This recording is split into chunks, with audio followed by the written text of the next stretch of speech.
بسم الله الرحمن الرحيم. قال الله تعالى في كتابه المجيد: يا أيها الذين آمنوا كتب عليكم الصيام كما كتب على الذين من قبلكم لعلكم تتقون. صدق الله العظیم. حضرات، اللہ تعالیٰ نے انسان کے اندر دونوں طرح کی صلاحیتیں رکھی، خیر کی بھی صلاحیت رکھی ہے اور شر کی بھی صلاحیت رکھی، نیکی کی بھی صلاحیت رکھی ہے اور برائی کی بھی صلاحیت رکھی. اور انسان کو حکم دیا گیا ہے کہ وہ نیکی کی صلاحیت کو اپنے اندر ڈیولپ کرے. کہ دوسرے لفظوں میں آپ یہ کہیں کہ اپنے اندر تقوی پیدا کرنے کی کوشش کرے. یہ اصلی انسان کو اس کا پابند کیا گیا ہے، اور اسی لیے اللہ تبارک و تعالیٰ نے بہت سے نیک کاموں کو فرض کیا ہے. ان میں سے ایک اہم عمل روزہ ہے، جس کو اللہ تعالیٰ نے اس لیے فرض کیا ہے تاکہ انسان کے اندر تقوی پیدا ہو جائے، انسان کے اندر اللہ کا خوف پیدا ہو جائے. اللہ تعالیٰ کا ارشاد ہے کہ ایمان والو، تم پر روزے فرض کیے گئے جیسا کہ تم سے پہلے کے لوگوں پر فرض کیے گئے. ایسا نہیں ہے کہ یہ ذمہ داری صرف تمہارے کانوں پر ڈالی گئی اور تم کو اس کا پابند بنایا گیا.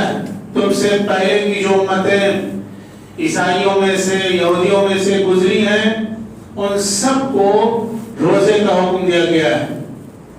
اور اس کا مقصد یہ نہیں ہے کہ اللہ تبارک و تعالیٰ تم کو مشقت میں ڈالنا چاہتا ہے، تم کو پریشانی میں ڈالنا چاہتا ہے، بلکہ اس کا مقصد یہ ہے کہ تمہارے اندر تقوی پیدا ہو جائے، تمہارے اندر اللہ کا خوف پیدا ہو جائے، تمہارے اندر اللہ کا لحاظ پیدا ہو جائے. سب سے زیادہ جو عمل انسان کے اندر تقوی پیدا کرتا ہے وہ روزہ ہے. اور اسی تقوی کے ذریعے سے انسان کے نفس کی صفائی ہوتی ہے، انسان کے دل کی صفائی ہوتی ہے، انسان کے دماغ کی صفائی ہوتی ہے، انسان کے خیالات کی صفائی ہوتی ہے، انسان کے کردار کی صفائی ہوتی ہے.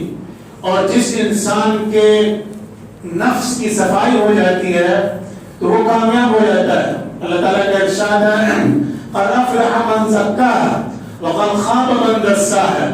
کہ جس نے اپنے نفس کا تزکیہ کیا، اپنے دل کو صاف شفاف بنا لیا، اپنے دماغ کو صاف شفاف بنا لیا، تو وہ کامیاب ہو گیا. اور اسی لیے اللہ تبارک و تعالیٰ نے روزے کو فرض کیا ہے تاکہ انسان کے اندر اللہ کا خوف پیدا ہو جائے اور انسان کے دل کی صفائی ہو جائے. ایک جگہ اللہ تبارک و تعالیٰ نے ارشاد فرمایا: وَأَمَّا مَنْ خَافَ مَقَامَ رَبِّهِ وَنَهَى النَّفْسَ عَنِ الْهَوَىٰ فَإِنَّ الْجَنَّةَ هِيَ الْمَأْوَىٰ. کہ جو نفس کو روکتا ہے بری خواہشات سے تو اس کا ٹھکانہ جنت ہوتا ہے. انسان کے اندر اللہ تعالیٰ نے برائی اور نیکی دونوں کی صلاحیت رکھی، اور انسان کا جو نفس ہے وہ برائی کی طرف مائل ہوتا ہے، برائی کی طرف اس کا اٹریکشن ہوتا ہے، لیکن اس کو چلنا جو ہے وہ برائی کے راستے پر ہے. یہی کشمکش جو ہے وہ اصل میں امتحان ہے. اور اسی لیے اللہ تبارک و تعالیٰ نے انسانوں کو پیدا کیا کہ انسان کے اندر یہ خواہش ہوتی ہے کہ وہ گناہ کرے، وہ گناہ کے راستے پر چلے، لیکن اس کو حکم دیا گیا ہے کہ وہ نیکی کے راستے پر چلے. تو انسان اسی کشمکش میں رہتا ہے. جب انسان روزہ سے ہوتا ہے تو اس کا میلان برائی کی طرف بہت کم ہو جاتا ہے اور وہ نیکی کے راستے پر چلنے لگتا ہے اور وہ سچائی کے راستے پر چلنے لگتا ہے. اس کا دل اللہ تبارک و تعالیٰ کے خوف سے بھر جاتا ہے. اللہ تبارک و تعالیٰ کے حاضر ناظر ہونے کا یقین کامل اس کی نگاہوں کے سامنے ہوتا ہے. اس لیے اللہ تبارک و تعالیٰ نے روزے کو فرض کیا ہے. اور روزہ سب سے زیادہ انسان کے دل کی اصلاح کرتا ہے. اور دل ایک ایسا حصہ ہے انسان کے جسم کا، ایک ایسا پارٹ ہے کہ اگر دل کی اصلاح ہو جائے تو سارے اعضاء، سارے جسم کی اصلاح ہو جاتی ہے. اور انسان کا اگر دل خراب ہو جائے، اس کا دل جو ہے وہ برائی کے راستے پر چل پڑے تو پھر انسان کا پورا وجود جو ہے وہ برباد ہو جاتا ہے اور وہ تباہ ہو جاتا ہے۔ اور اکرم صلی اللہ علیہ وسلم نے ارشاد فرمایا کہ الا ان فی الجسد مضغۃ اذا صلحت صلح الجسد كله واذا فسدت فسد الجسد كله الا وهي القلب، کہ انسان کے اندر ایک گوشت کا ٹکڑا ہے، اگر وہ صحیح ہو جائے تو پورا جسم صحیح ہو جاتا ہے، سارے پارٹس اس کے رائٹ ٹائم ہو جاتے ہیں۔ اگر وہ خراب ہو جائے تو اس کے سارے پارٹس جو ہیں وہ خراب ہو جاتے ہیں، اور وہ دل ہے۔ دل ہی پر انسان کا پورا دار و مدار ہے، دل کے ارد گرد ہی انسان کا وجود گردش کرتا ہے۔ جیسا اس کا دل ہوتا ہے ویسا اس کا عمل ہوتا ہے، ویسا اس کا خیال ہوتا ہے، ویسی اس کی ایکٹیویٹیز ہوتی ہے۔ تو انسان پورا کا پورا جو ہے اپنے دل کے ارد گرد گھومتا رہتا ہے۔ اسی لیے حضور اکرم صلی اللہ علیہ وسلم نے دل کی اصلاح پر سب سے زیادہ زور دیا۔ تو روزے کا مقصد یہ ہے کہ انسان کا دل صاف ہو جائے، انسان کا دماغ صاف ہو جائے، انسان کا خیال صاف ہو جائے، انسان کے جذبات پاکیزہ ہو جائیں، یہ روزے کا مقصد ہے۔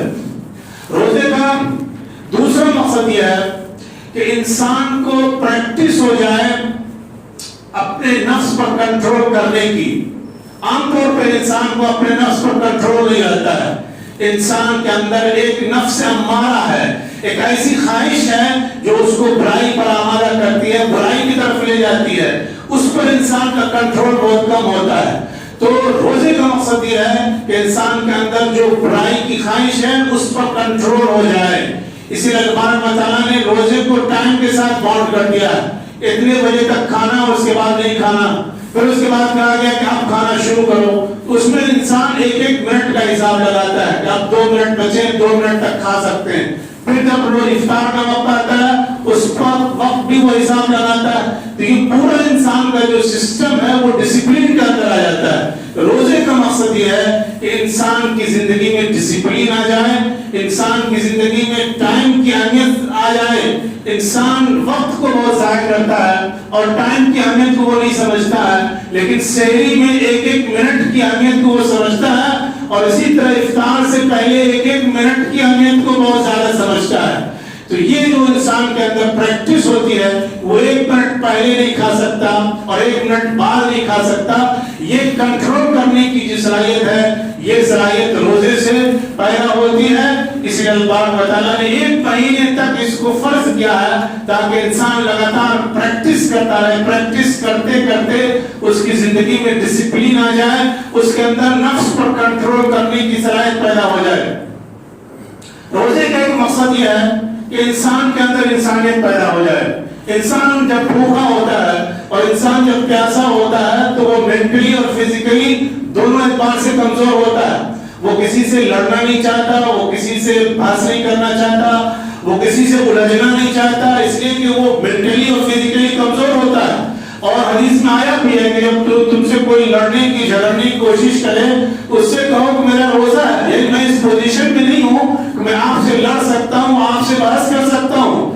تو انسان کمزور ہو جاتا ہے مینٹلی اور فزیکلی، اور وہ رائٹ ٹائم ہو جاتا ہے، نہ وہ لڑتا ہے، نہ جھگڑتا ہے، نہ گالی گلوچ کرتا ہے، بلکہ وہ بالکل صحیح ٹائم چلتا رہتا ہے۔ تو روزے کا ایک مقصد یہ ہے کہ انسان کو اپنی کمزوری کا احساس ہو کہ ہم کمزور پیدا کیے گئے ہیں، اس لیے کہ انسان کے اندر جب دولت آتی ہے، انسان کے اندر جب عہدہ آتا ہے اور انسان کو جب اپنی خوشیاں پوری ہوتی ہیں تو انسان کے اندر ایگو آ جاتا ہے، اس کے اندر ایروگنس آ جاتا ہے، وہ اپنے آپ کو کچھ سمجھنے لگتا ہے کہ میں کچھ ہوں۔ تو روزے میں بار بار اس کو احساس ہوتا ہے کہ میں کمزور انسان ہوں۔ خلق الانسان ضعیفا، قرآن کریم میں اللہ تبارک و تعالیٰ نے اس کا اعلان کیا ہے کہ انسان کو کمزور پیدا کیا گیا ہے، اور اس کمزوری کا احساس روزے میں انسان کو بار بار ہوتا ہے۔ وہ اس کے اندر انسانیت پیدا ہو جاتی ہے، اس کے اندر اخلاق پیدا ہو جاتا ہے، اس کے اندر نرمی پیدا ہو جاتی ہے۔ تو روزے کا مقصد یہ ہے کہ انسان کے اندر انسانیت پیدا ہو جائے، انسان کے اندر نرمی پیدا ہو جائے، انسان کے اندر محبت پیدا ہو جائے، اور انسان زیادہ ایروگنس میں نہ رہے، انسان اپنے آپ کو زیادہ کچھ سمجھنے کی کوشش نہ کرے۔ روزہ بار بار اس کی فیلنگ انسان کو کراتا ہے، یہ روزے کا اہم مقصد ہے۔ اور روزے کا ایک اہم مقصد یہ ہے کہ انسان کو دوسروں کی تکلیف کا احساس ہو. اسی لیے خدا اکرم صلی اللہ علیہ وسلم نے رمضان کے مہینے میں صدقہ فطر نکالنے کا حکم دیا ہے. چاہے جتنا بڑا انسان ہو, جتنا دولت مند انسان ہو, روزے میں اس کو بھی بھوک لگتی, اور جب اس کو بھوک لگتی ہے تو اس کو احساس ہوتا ہے کہ بھوک کی تکلیف کیا ہوتی. سال بھر اس کو احساس ہی نہیں ہوتا کہ دنیا میں بہت سے لوگ ایسے جن کو ایک روٹی بھی میسر نہیں ہوتی, جن کے گھر میں دیا تک نہیں جلتا, جن کے پاس پہننے کے لیے کپڑے تک نہیں.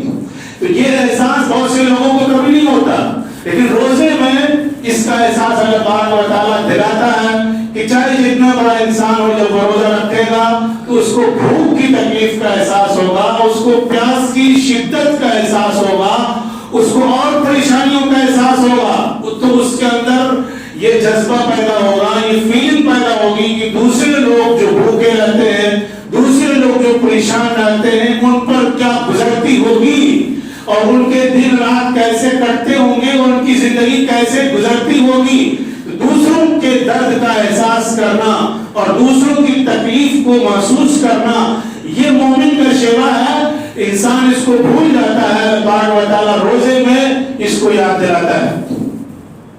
روزے کی اصل روح یہ ہے کہ انسان برائی سے بچے, انسان گناہوں سے بچے, انسان کے اندر اللہ کا خوف ہو, انسان کی نگاہ جو ہے وہ جھکی ہوئی ہو, انسان کی نگاہ پر کنٹرول ہو, اس کی زبان پر کنٹرول ہو, اس کے خیالات پر کنٹرول ہو.